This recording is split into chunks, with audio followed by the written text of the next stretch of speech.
Na so mama fufu wo dwa so fufu wo dwa so. Na fufu enye fufu okro na mpacho nye fufu okro na. So wo dwa so a ye de mu ba ko pe. Ebi ni ba bia. Ye de na oat and plantain fufu. Na obebusa se die nti na ye di oat abeka plantain ho na unti taste ni wo ye enye ti se mi di porridge there bi enti sakra ewe adwuma ko enti ye try adjustment bebre ansana ye nyina ye atum se ne taste we obi a wodi fufu a wodi a ohun ensunsun ye wo ne ma wo feel obi a wato ye oat plantain fufu di bi die omata kan se mama mi dia mente se mama yes eno adwuma e bi hye no result no eno ne ye hwehwe se ye be starch ne free if it's a starch ne ye mu bebre ye didi wi a ye be before titi ye ntam penalty ye ne eno an so didi wi ya o sort of the kitchen anu ade akonya na otime enye good practice but ye mu bebre sanity enti no we nu dia because starch enema ade etu ye de no ho a entu ti se ada ifufu no because starch ne dose a ema volume ntu di nsuo kan ya wo ho no wo se emu boko na osan de bi aka ho starch bibi a me ye bia me de research ehyemu ankasa ni fitia na me ye bibi akeke enti no se upe bibi a ebe digest in term ewo ye funu a me kan fo oat plantain fufu ma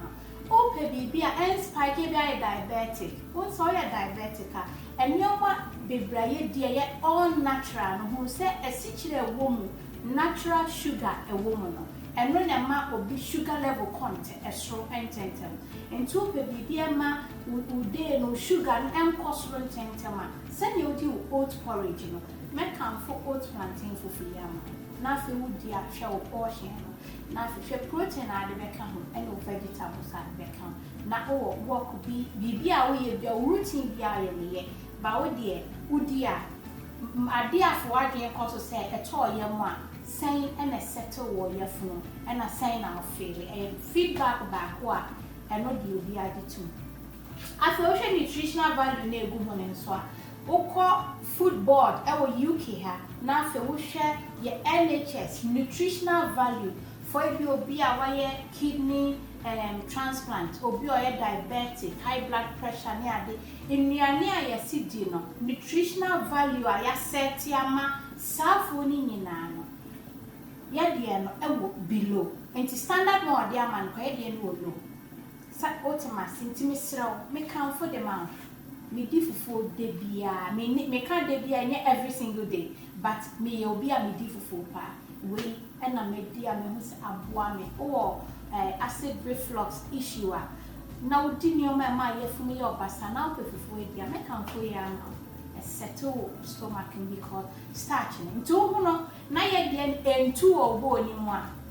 the secret ni ye starch na eni mu bebre no eno nti ene ntu bebre ma wo no nti bibi a odi bia me so to a enhwe box ne fe ne keke ya na wa hye nutritional value no na wa hye so wa ho ope echinye bia se bia wo hu se ya otu to ba kokotua koye nutritional value ebe ba na ni we nyina pe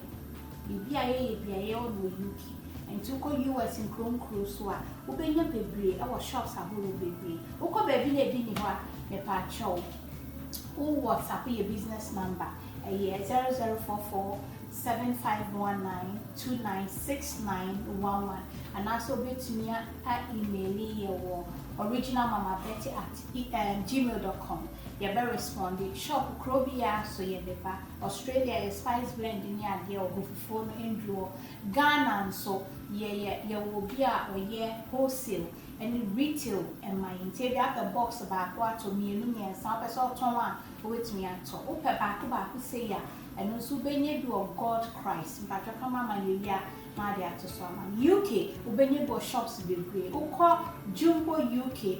wholesalers for Birmingham and London ubenye bi ato. Me do be ase for mo support. Enti we can form out try bi. Your spice blend ni nyina enchi nim